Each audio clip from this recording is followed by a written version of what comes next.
Capítulo 7. La naturaleza en la educación. Trabajos agrícolas, cultivo de plantas y cría de animales. En su obra admirable, titulada Des premiers développements du jeune sauvage, de L'Aveyron y Dart, expone con muchos detalles el drama de una educación singular, gigantesca, que busca vencer las tinieblas de la mente de un idiota y al mismo tiempo arrancar de la libre naturaleza a un hombre. El salvaje de Aveyron era un niño que había sido abandonado en un bosque por unos asesinos que le creían muerto. Se había curado él mismo de las heridas recibidas y había vivido durante algunos años solo y desnudo en el mismo bosque, hasta que un día fue capturado por unos cazadores y fue introducido por fuerza en la vida civilizada de París. En las numerosas cicatrices que cubrían su cuerpo se podían leer las historias de sus luchas contra las fieras y la de sus caídas. El niño era mudo, no recobró la palabra y su inteligencia, diagnosticada por Pinel como una inteligencia de idiota, no alcanzó nunca una educación intelectual. No obstante, la pedagogía positiva debe a este niño sus primeros pasos. Itard, que era médico de sordomudos y al mismo tiempo un filósofo, emprendió su educación con los métodos que él había ensayado para hacer oír a los sordos, creyendo al principio que el salvaje presentaba caracteres de inferioridad, no por ser un organismo degradado, sino por falta de una educación. Itard seguía el principio de Helvetius: el hombre no es nada sin la influencia del hombre. Esto es, creía en la omnipotencia de la educación. Todo lo contrario del principio de Rousseau. Todo está bien al salir de las manos del autor de todas las cosas. Todo degenera en las manos del hombre. Esto es, la obra de la educación es mala y perjudica al hombre. El salvaje, según la primera ilusión de Itard, demostraba de varias maneras la verdad de la primera aserción. Pero cuando se dio cuenta, con ayuda de Pinel, de que se encontraba frente a un idiota, sus teorías filosóficas dieron lugar a las más admirables tentativas de pedagogía experimental. Itard dividió en dos partes la educación del salvaje. En la primera trató de conducir al niño de su vida natural a la vida social. En la segunda intentó la educación intelectual del idiota. El niño, en su vida de espantoso abandono, había encontrado su felicidad en la naturaleza. Se había unificado con ella y se sumía en ella con delicia. La lluvia, la muerte, la tempestad, el espacio sin fin habían llegado a ser sus espectáculos favoritos y sus amores. Ahora bien, la vida civilizada obliga a renunciar a todo esto, pero es una conquista favorable al progreso humano. En las páginas de Itard se describe de un modo muy vivo la obra moral que condujo al salvaje hasta la civilización, obra que consiguió multiplicando las necesidades del niño y rodeándolo de cuidados y de afecto. He aquí un ejemplo de la admirable y paciente obra de Itard, como observador de las expresiones espontáneas de su educado. Él puede dar a los maestros que se preparan para los métodos experimentales una idea de la paciencia y de la abnegación que se necesita para poder estudiar un fenómeno observándolo. Cuando, por ejemplo, cuenta Itard, yo lo observaba en el interior de su cuarto, lo veía mecerse con una monotonía fatigosa y dirigir continuas miradas hacia la ventana, que luego se perdían en el vacío. Si entonces venía a soplar un viento huracanado, si el sol, escondido detrás de una nube, brillaba de nuevo iluminándolo todo, entonces soltaba grandes carcajadas con una alegría casi convulsiva. Otras veces, en lugar de estas explosiones de alegría, estaba poseído como de una especie de rabia frenética. Se torcía los brazos, aplicaba los puños cerrados contra los ojos, hacía rechinar sus dientes y era peligroso para los que lo rodeaban. Una mañana, en que nevaba en abundancia, estando todavía en el lecho, dio un grito de alegría, saltó de la cama, corrió a la ventana y después a la puerta. Después de varias idas y venidas impacientes, huyó desnudo al jardín. Allí, manifestando su alegría con gritos agudos, corre, se revuelca por el suelo, recoge nieve y se la come con increíble avidez. Pero no siempre manifiesta sus sensaciones a la vista de los grandes espectáculos de la naturaleza de un modo tan vivo y ruidoso. Es digno de tenerse en cuenta que en ciertos casos parecía tener la tranquila expresión del arrepentimiento y de la melancolía. Así, cuando lo riguroso del tiempo dejaba desierto el jardín, el salvaje aprovechaba sus momentos para bajar a él, daba varias vueltas y sus paseos terminaban sentándose al borde de un estanque. Durante horas enteras y con un placer indecible me ponía a observarlo en esta posición. Veía cómo insensiblemente su fisonomía insignificante acostumbraba a hacer muecas. Iba tomando una expresión de tristeza, de melancólico recordar, mientras su mirada permanecía sobre la superficie del agua, donde él de cuando en cuando dejaba caer una hoja seca. Cuando durante las noches de luna llena algunos rayos plateados penetraban en su habitación, rara vez dejaba de levantarse y de colocarse frente a la ventana. Allí se quedaba gran parte de la noche en pie, inmóvil, con el cuello tendido, con los ojos fijos en el campo iluminado por la luna, sumergido en una especie de éxtasis contemplativo, cuya inmovilidad y silencio eran interrumpidos a largos intervalos por profundas inspiraciones, como suspiros que se extinguían en unos ligeros sonidos plañideros. En otra parte, Itard cuenta que el niño no sabía andar como andamos nosotros, solo sabía correr y que al principio tenía doctor que correr a su lado cuando lo acompañaba a pasear por las calles de París, no queriendo detener violentamente la marcha a la que estaba acostumbrado.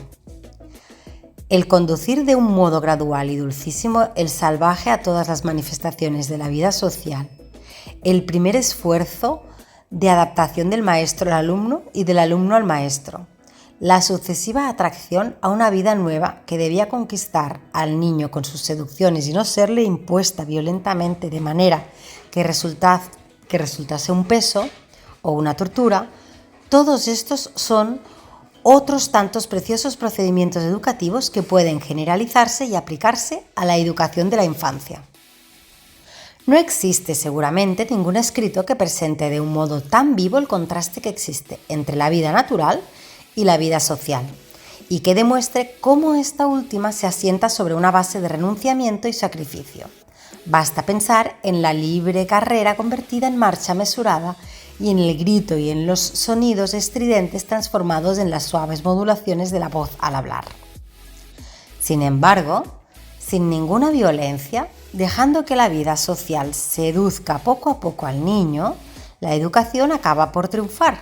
Arrancar un hombre del seno de la naturaleza es semejante a arrancar un niño del seno materno. Ambos actos dan lugar a una nueva vida.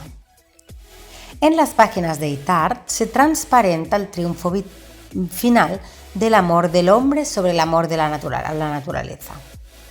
El salvaje de Aveyron acaba por sentir y preferir el afecto de Itard, sus caricias y sus lágrimas al placer de revolcarse por la nieve y de contemplar la inmensidad del cielo en una noche estrellada. Así, un día, después de una tentativa de escapatoria al campo, vuelve espontáneamente arrepentido a buscar la buena comida y el blando lecho. Sin duda alguna, el hombre ha creado fuentes de placer con la vida social, que además ha dado origen al amor humano, pero sigue formando parte de la naturaleza, especialmente cuando es todavía niño, y de ella ha de sacar fuerzas para el desarrollo de su cuerpo y de su espíritu. En la educación de los niños se repite el drama educativo de Itard. Nosotros debemos preparar el hombre a la vida social, porque ésta, siendo su propia obra, debe evidentemente responder a su actividad mental. El niño no comprende las ventajas que le reporta la vida social, pues es todavía un ser puramente vegetativo. Prepararlo para esa vida, dulcificar con la educación esa transición, encomendando a la naturaleza misma parte de la obra educativa, es cosa tan necesaria como no arrancar de improviso y violentamente el niño a su madre para llevarlo a la escuela.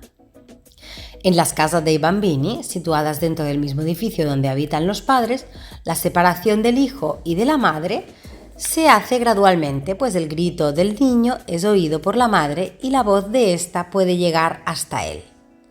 Esta parte de la educación se viene practicando bajo forma de higiene de la infancia. Los niños se dejan crecer al aire libre, en los jardines públicos, o se dejan durante horas enteras semidesnudos a la orilla del mar, expuestos a los rayos del sol. Se ha comprendido que el mejor medio de vigorizar un niño es sumergirlo en la naturaleza. Los trajes sencillos y cómodos de los niños, los calzados en forma de sandalias y la desnudez de las extremidades inferiores son otras tantas maneras de librarlos de los vínculos opresores que impone la civilización. Pues es evidente que la libertad natural debe sacrificarse para la conquista de los bienes mayores que ofrece la vida civilizada, solo en aquello que sea necesario, sin inútiles sacrificios. Pero, a pesar de todos estos progresos, en la educación del niño conservamos prejuicios que nos hacen negarle la expresión de sus necesidades espirituales y que nos lo hacen considerar como un delicado cuerpo vegetativo que debemos cuidar, besar y hacer andar.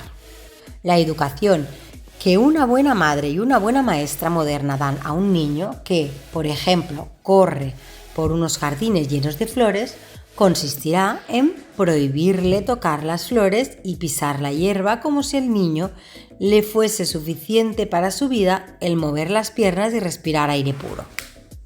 Pero hay que tener en cuenta que si para la vida física es preciso dejar al niño expuesto a las influencias vivificadoras de la naturaleza, para su vida psíquica le es también preciso un contacto con las obras de la creación con objeto de aprovechar las riquezas que emanan las fuerzas educativas de la naturaleza.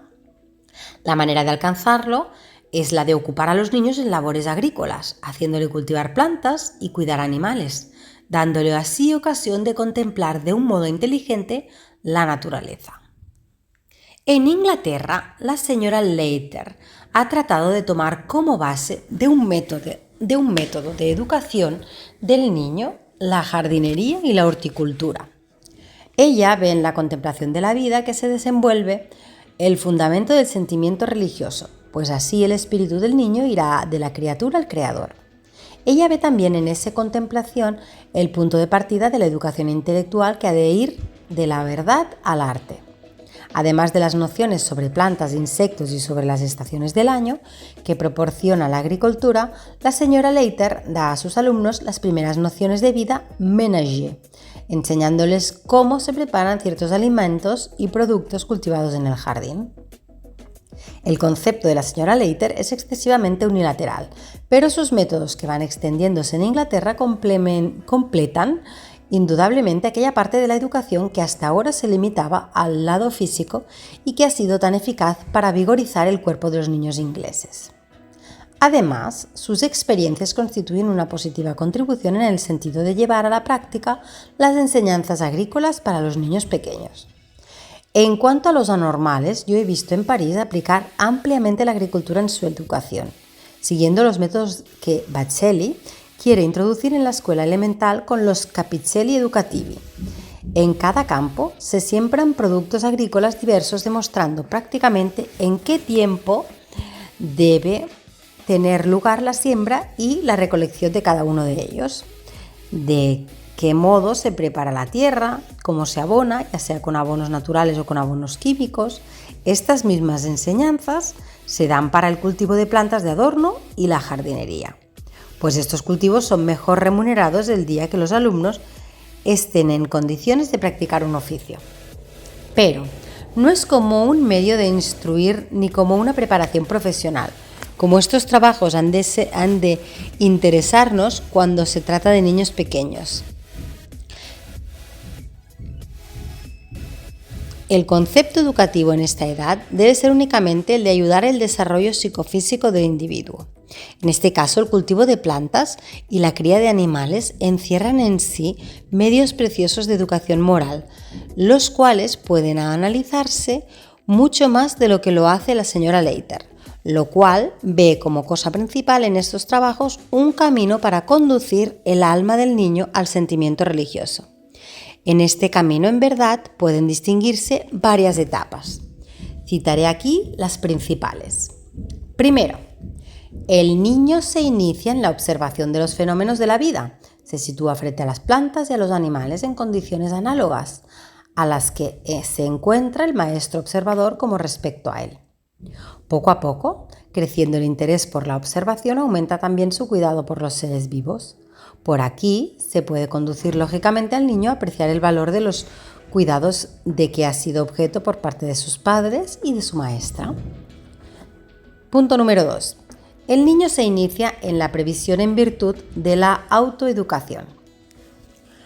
Cuando sabe que la vida de las plantas sembradas depende de su cuidado en regarlas y la de los animales en su diligencia en proporcionarles alimento, el niño se mantiene vigilante como quien empieza a sentir una misión en la vida.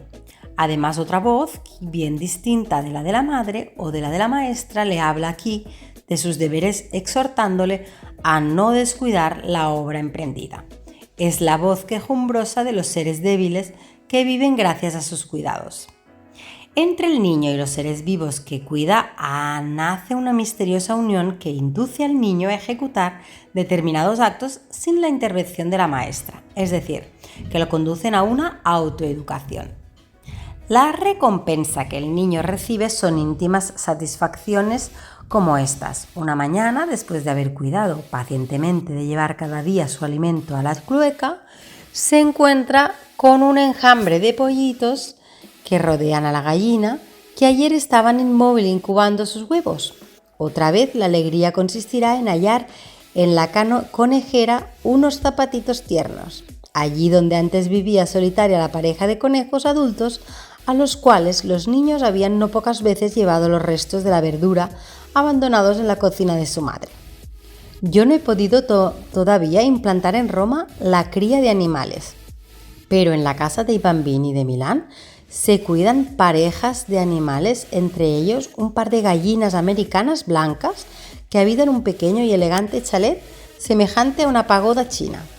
Delante de la casita hay un pequeño espacio de terreno reservado a la pareja. La puerta del chalet se cierra con llave y los niños por turno se encargan de cerrarla. Con qué alegría van por las mañanas a abrir la puerta y a llevarles agua. Con qué cuidado las vigilan durante todo el día y por la noche las encierran después de asegurarse de que nada puede faltar.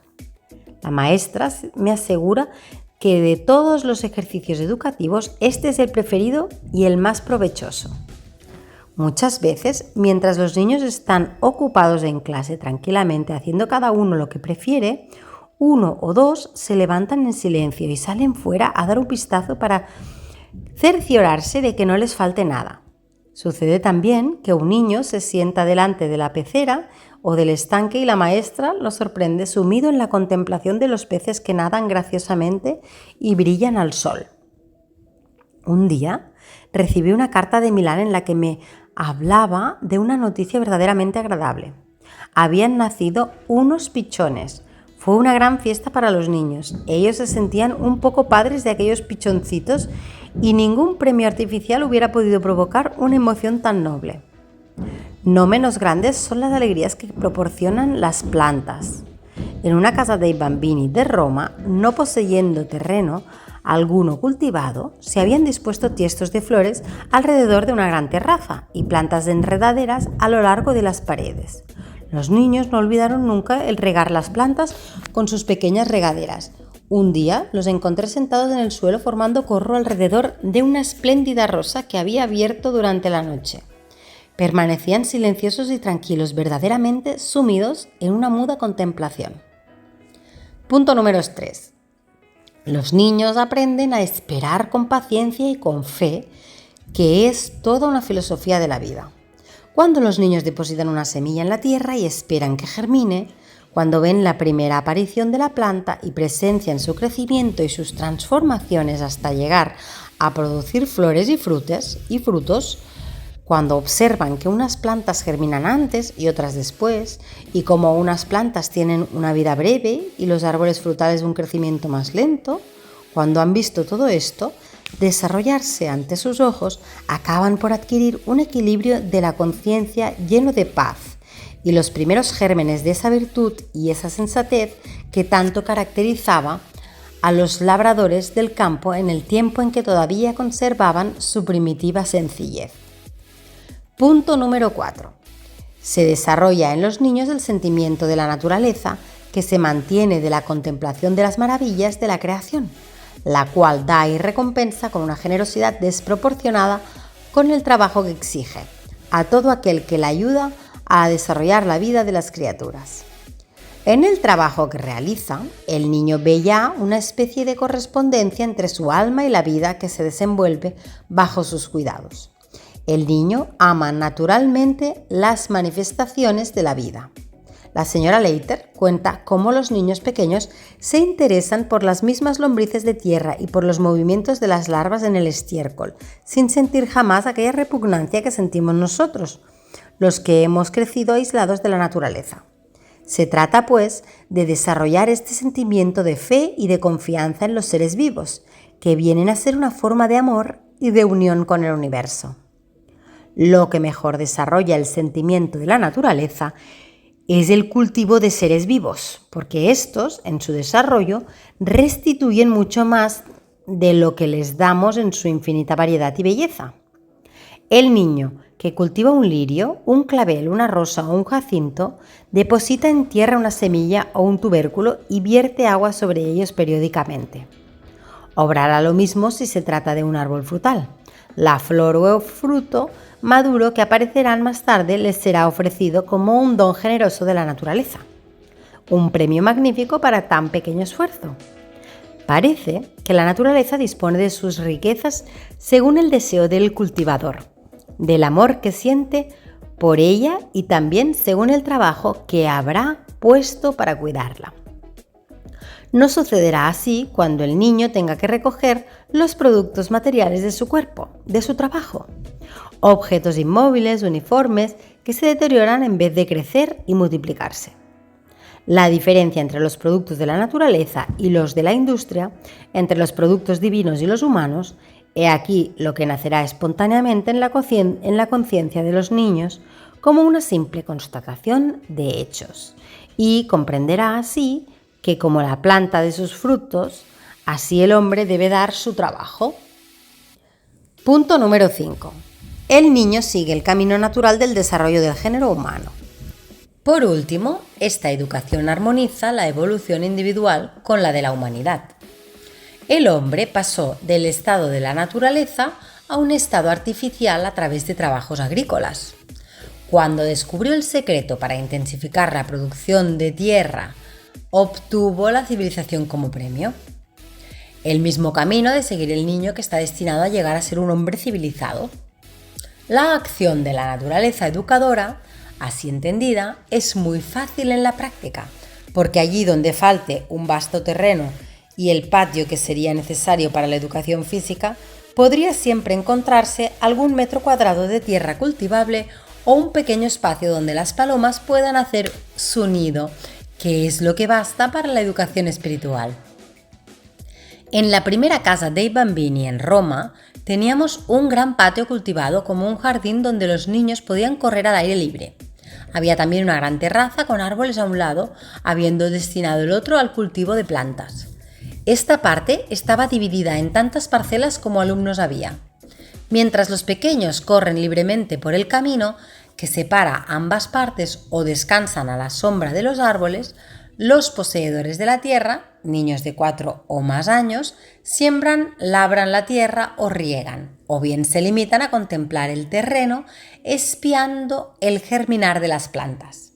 Las pequeñas parcelas de tierra de los niños están colocadas a lo largo de las paredes de las habitaciones de las familias en un lugar muy solitario, porque corresponde a un callejón sin salida. Los habitantes de las casas tenían la costumbre de tirar por las ventanas las basuras y al principio venían a caer sobre nuestros jardincitos. Pues bien, poco a poco, sin que hiciera falta ninguna exhortación, solo por el respeto que nació en el alma del pueblo, por el trabajo de los niños, ya no apareció por aquellas ventanas más que las miradas tiernas de las madres, dirigidas hacia aquel pedazo de tierra amada, posesión de sus tiernos hijos.